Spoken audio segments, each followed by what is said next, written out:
Il y a cela dans le monde qui est opposé à Dieu et qui est franchement dressé contre Dieu. Il y a cet état de péché qui est admis et avoué par la plupart des gens. Et cela est entièrement contre Dieu. Ce qui se manifeste parmi le peuple de Dieu et qui ne considère rien comme trop sacré pour en tirer avantage est un état de péché. Et cela pénétra dans une assemblée de saints à Corinthe, qui exigea une lettre impressionnante de l'apôtre au sujet de la sagesse naturelle, la sagesse de ce monde, et qui s'exprima comme la mentalité même des croyants, et rendant ainsi l'évangile sans aucun effet. Cet esprit de péché, cet esprit qui n'est pas soumis à la croix, rampe et s'associe aux choses de Dieu et prend prise sur elles. Ce n'est pas tellement ce qui est coupable d'une manière flagrante, évidente et manifeste, mais c'est surtout la vie naturelle qui est considérée comme tellement bonne, selon les normes humaines, selon le monde, l'esprit mondain. Le peuple du Seigneur a toujours dû rencontrer cela, sous une forme ou une autre. Esdras a dû le rencontrer. Des hommes sont venus offrir leur aide pour construire la maison de Dieu, et combien l'Église a succombé à cette sorte de choses.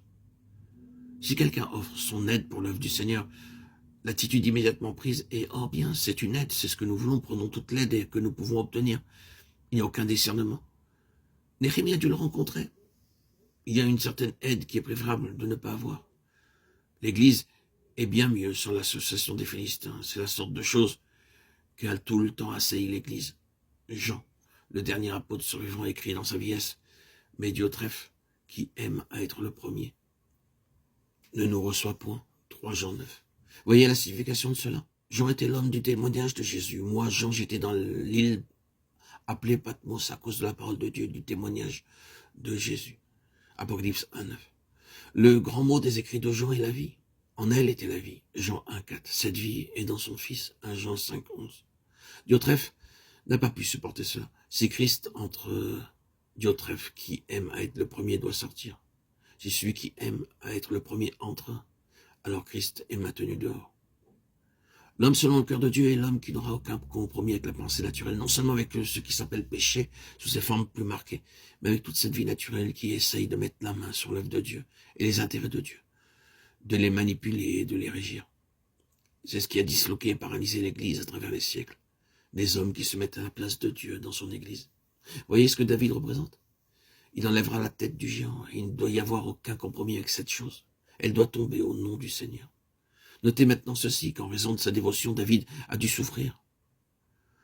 Cet homme qui seul a vu la signification de ce avec quoi il avait affaire, cet homme de Dieu, qui seul a eu dans son cœur les pensées de Dieu, les conceptions de Dieu, les sentiments de Dieu, la perspicacité de Dieu. Cet homme qui seul parmi tout le peuple d'Israël était de côté de Dieu en ce jour sombre de faiblesse et de déclin spirituel, voyant les choses d'une manière vraie, dut souffrir pour cela.